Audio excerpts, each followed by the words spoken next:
Well, as Tim mentioned, we're in the second week of our sermon series entitled Outsiders Come to God, having kicked off with Rahab last week.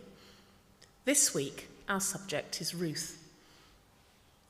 When I receive the preaching programme from Stephen, I usually try to read between the lines to see if there's some reason why he's selected me for a particular talk in the series. But I didn't have to think too long or hard as to why I was the one chosen to speak on my namesake, Ruth. Perhaps if we had a member of the congregation called Rahab, she would have been speaking last week instead of Stephen. But us Ruths are fewer and farther between these days. Whereas Ruth was in the top 3 of names given to girls in the UK in the 1890s and remained in the top 10 until the 1920s, it slipped out of the top 100 around the millennium. And in the latest available data from 2021, it ranks 567th on the list. Sad times. This graph does make it look like it's beginning to trend upwards again, though, so we'll have to wait and see.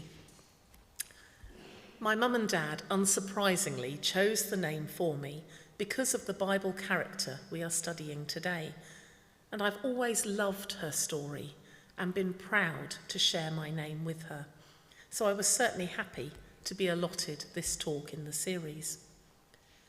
The book of Ruth is often likened to a short story or novella nestling in the middle of the Old Testament. It is only 85 verses long, spread across 4 chapters, so it was tempting to have the whole book read as our readings, but I settled for the beginning and end instead, and we'll take a quick whiz through the rest of the story in a minute. At times, the tale has been reduced to being considered as a Mills and Boon style romance, or a nice story for a children's Bible storybook. But I hope by the end of this talk, however familiar or unfamiliar you are with Ruth's story, you will agree with me that she has a whole lot more to teach us than that you should be nice to your mother-in-law, or isn't it nice that God included a foreign woman or two in Jesus' family tree? So let's take that whiz through the story, especially for those unfamiliar with it or needing memories refreshed. And I'll also try to add a bit of context as we go along. The book of Ruth takes place in about 1200 BC, in the last days of the judges, before the kings ruled. This was a time of lawlessness and idolatry, when God's people, the Israelites, repeatedly turned their backs on him and faced the consequences of their choices and actions. As we read in the last verse of the book of Judges, the preceding book of the Old Testament, in those days Israel had no king. Everyone did as they saw fit.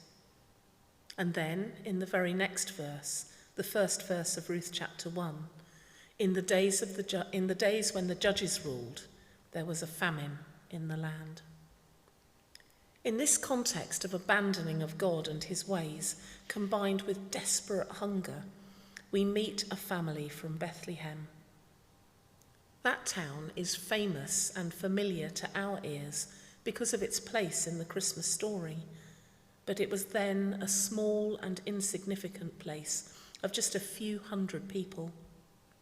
If you were at the service on Christmas Day, you might remember Tim telling us that Bethlehem means house of bread. But that doesn't spare it from the famine that is taking place. So the family at the centre of our story are led to drastic action. Elimelech, the father of the family, makes a drastic decision to up sticks from Bethlehem and move to Moab. Seeking food for your family might sound like the responsible and sensible thing for a parent to do. But there is a lot of history between the Israelites and Moabites, which makes this a decision dishonouring of God.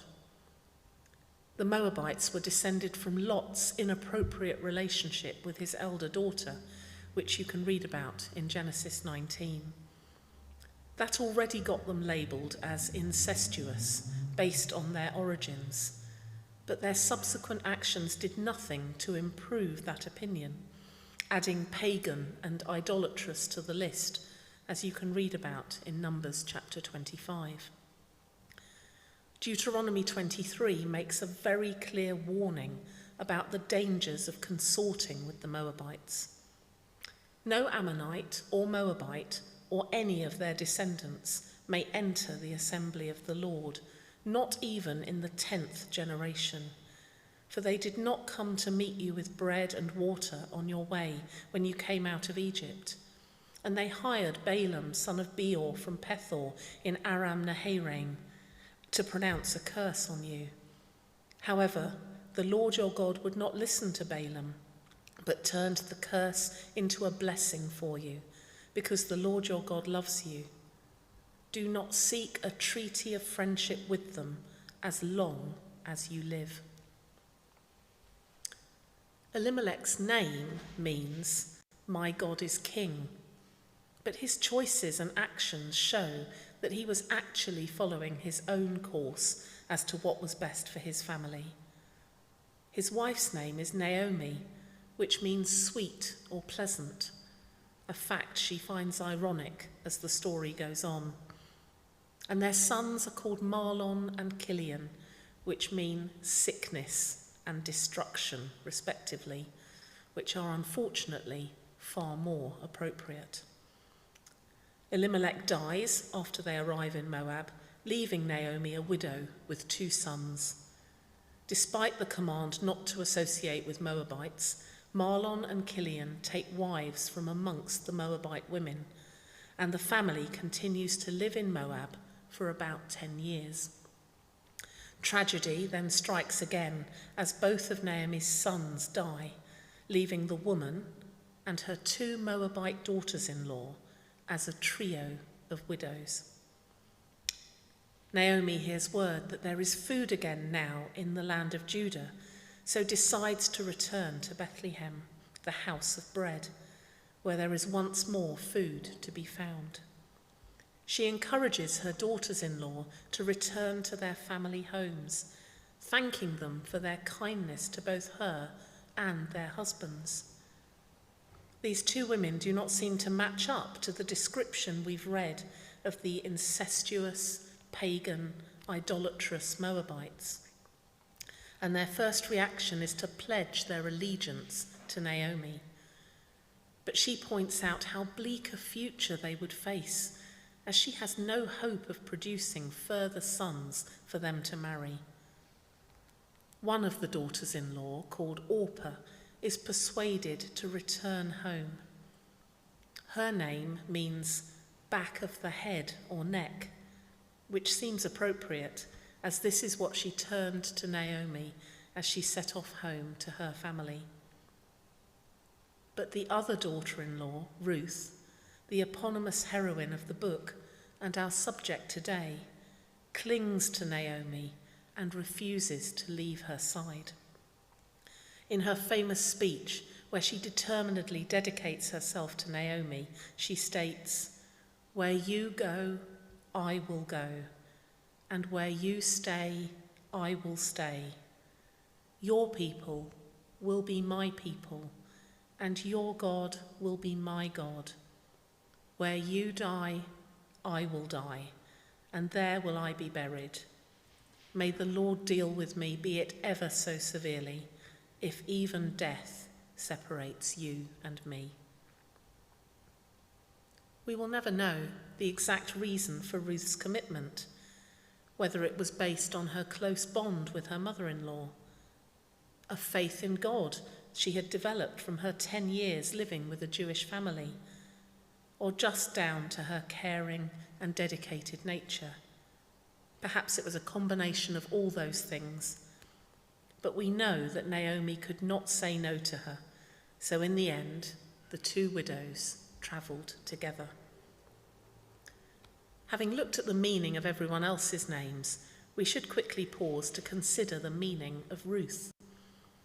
There are links with the Jewish word for friendship, but the overriding meaning is kind and compassionate, which the Ruth of our story clearly lives up to. The word Ruth actually used to be in usage as a word for loving kindness and compassion, but fell out of parlance long ago. But the reminder we have of that word is in the adjective ruthless, the complete opposite of the characteristics shown by Ruth. Back to the story. And Naomi and Ruth arrive in Bethlehem. You can imagine the stir this causes in a small town after 10 plus years away. Naomi quickly fills the women in on the downturn in her fortunes, advising them to call her Mara, meaning bitter, instead of Naomi, meaning sweet and pleasant, because she went away full, but has returned empty. The last verse of chapter 1 does offer a glimmer of hope, though, because their return to Bethlehem, the house of bread, coincides with the start of the barley harvest.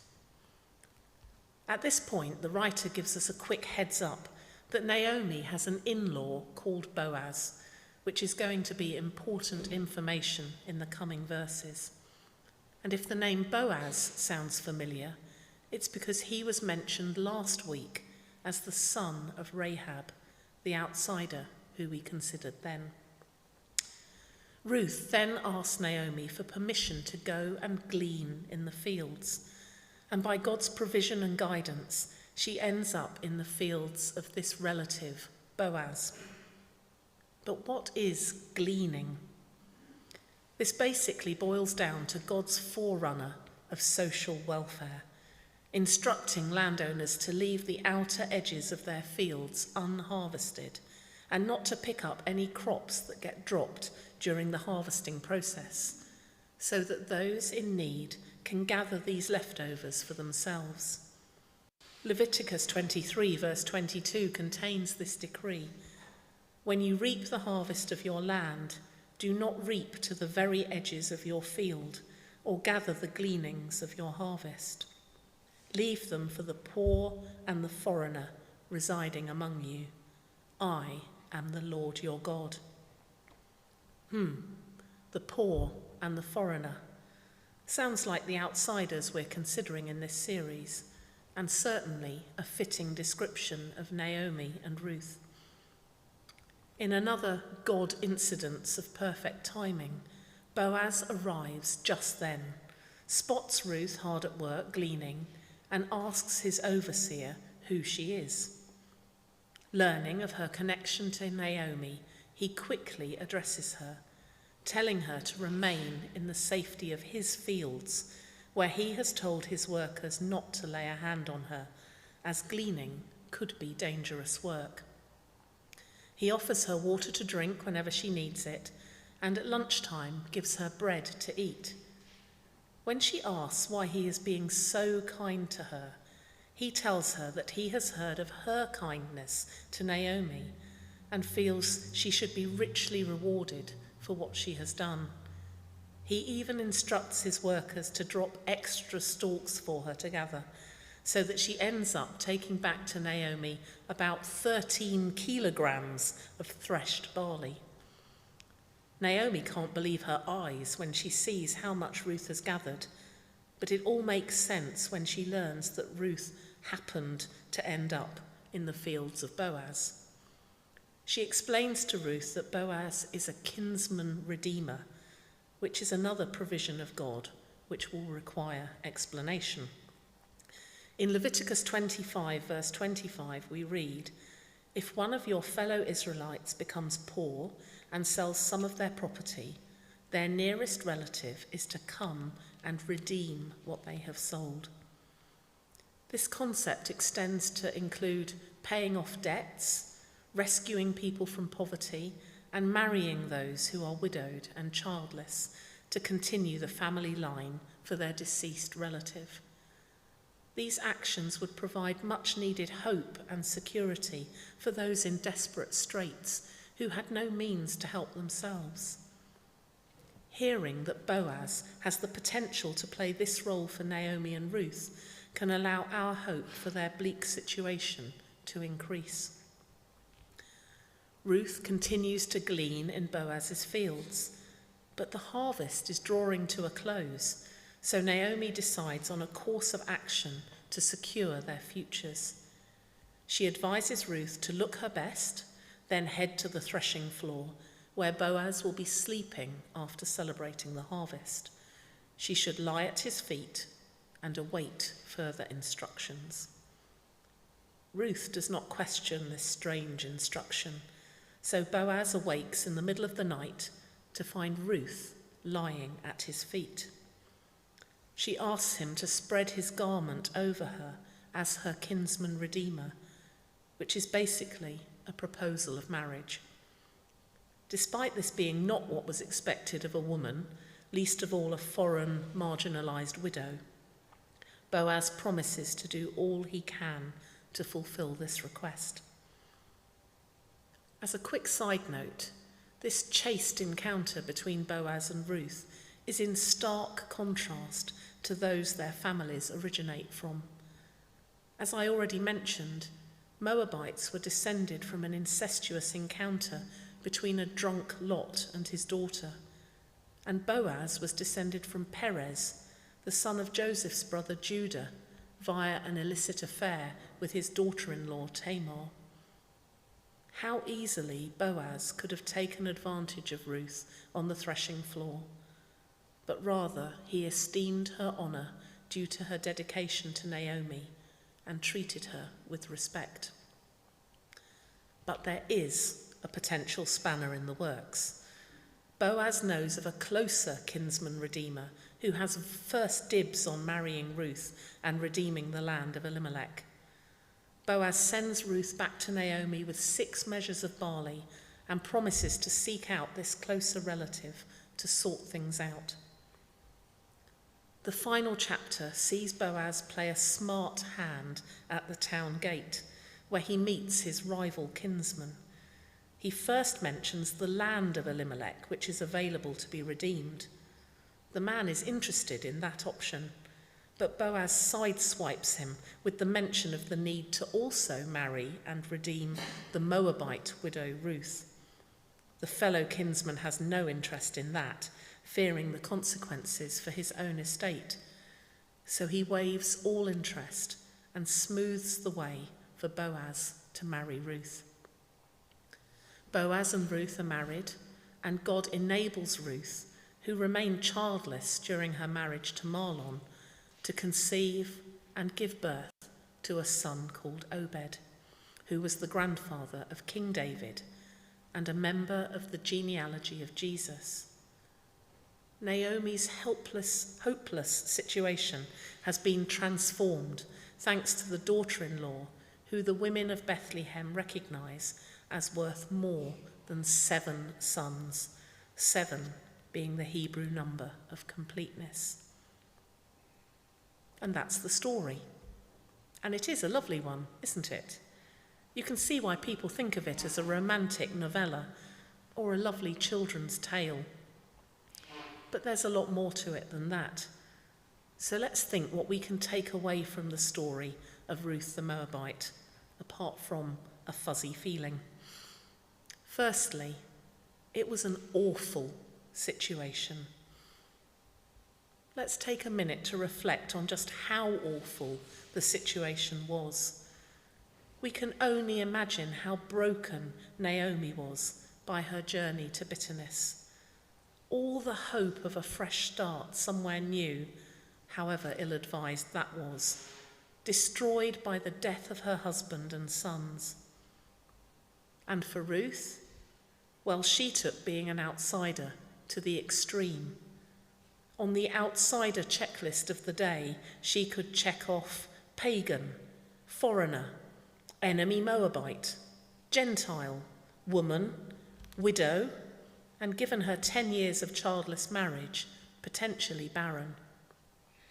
That's a whole heap of outsider in 1200 BC terms. Then there's the danger she puts herself in, going to the fields to glean when the hired workers apparently saw this as an open invitation for unwelcome advances. The women's situation was fraught with danger and despair. But happily, there was also abundant love. Such bleak and desperate situations can only be redeemed and transformed by love. God's love and those following his example and call. God's love lays down the pattern for kindness, compassion, and care in the rules of gleaning and the role of the kinsman redeemer. God's love offers hope, forgiveness, mercy, and grace to Naomi, even after she and her family rejected God and sought worldly answers in a prohibited land. God's love both inspires and welcomes an outsider, in fact, the outsider of outsiders in human terms, by drawing Ruth to him and using her wonderful kindness and compassion for his redeeming purposes. And Ruth and Boaz exemplify the transformative power of love to redeem hopeless and desperate situations when you live out God's pattern of sacrificial love in your daily lives. And this led to amazing hope. From despair and bitterness, Ruth and Naomi are given hope, security, and a future. But the story of Ruth does exactly the same for us. In fact, the story of Ruth is a microcosm of the whole Bible. The idea that God brings outsiders in is not unique to this story, or even these few stories we are covering in this sermon series. No, it's the same story the Bible tells again and again and again. That God takes in strangers, aliens, foreigners, outsiders, those who don't belong, and brings them into his family, under his protection. The story of Ruth should remind us that we also are outsiders. Like Naomi and Elimelech, we reject God's plans and purposes and follow our own ways instead, thinking we know best. But it also points us to our amazing hope, the greater hope of an even better Boaz, our true kinsman redeemer, Jesus Christ. Remember, the whole point of the kinsman redeemer was to do for us what we cannot do for ourselves. Jesus truly was our kin, even taking on frail flesh and dwelling among us. But he could also offer us redemption, being obedient to all God had commanded. He even became an outsider in our place, scorned and rejected, hanging on the cross, bearing the weight of our sinfulness. The story of the gospel is this: Jesus became an outsider like us, so we could become a child of God like him. The response of Ruth and Boaz to the loving kindness of God is to show as much of the same as they can to those they encounter. They both go way above and beyond what is required by the law and expected in human terms. What about us? Who are the outsiders God is placing on our hearts or radars to love and welcome? The story of Ruth is read by Jews at their harvest festival, Shavuot, and it was this festival which became the Christian celebration of Pentecost, the birthday of the church, when the apostles were enabled to speak in diverse languages to show that the barriers to Gentiles joining God's people had been removed, and that the church's call was to welcome everyone and make being and doing church accessible to all. How are we here at Christ Church New Malden following that calling and sharing God's abundant love and amazing hope with those around us, however awful their situations are. So, Ruth. It's a pretty cool name, worthy of higher than 567th on the list. And it's a pretty cool story too. Not just a romantic story or one for children, but rather a story of transforming love for all people. Amen.